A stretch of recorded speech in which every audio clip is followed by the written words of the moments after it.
Dear finance professionals and students, welcome to podcast of Fca Deepak Rao, a practicing chartered accountant.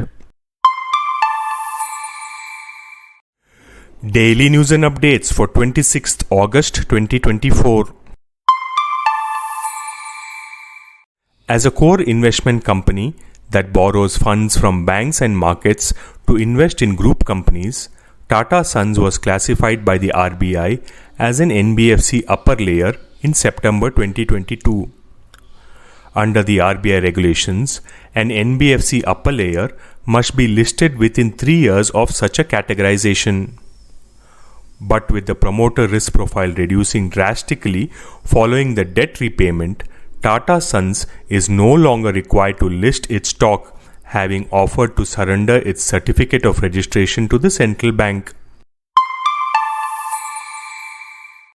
India is considering a plan to allow full fungibility between foreign portfolio investment or FPI and foreign direct investment or FDI in sectors where 74% or more FDI is allowed. Currently, an FPI or an investor group can hold only up to 10% equity in a listed company. More than 10% is allowed through FDI. The fungibility would allow individuals the freedom to freely manage investments. Even portfolio investors can pick up more than 10% stake in a company. Foreign investment is classified under different buckets and faces different regulations.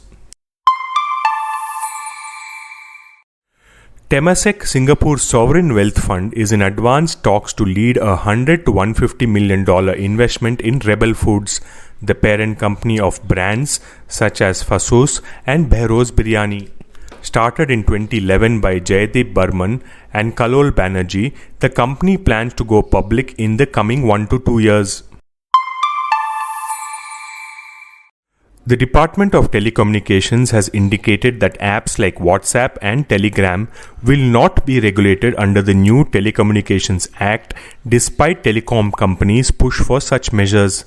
The Act is aimed primarily at licensed telecom operators, and future guidance on app regulation may come from the Ministry of Electronics and IT. To assist taxpayers in correctly reporting reverse charge mechanism or RCM transactions, a new statement called RCM liability or ITC statement has been introduced on the GST portal.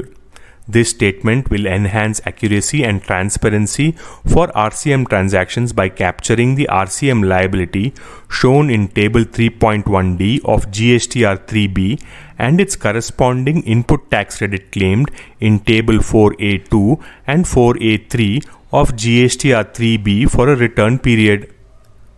This statement will be applicable from tax period August 2024 onwards for monthly filers and from the quarter July to September 2024 period for quarterly filers.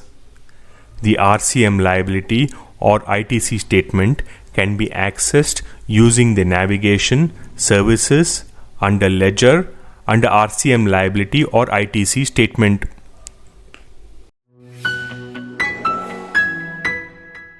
This podcast is sponsored by Sound of CA.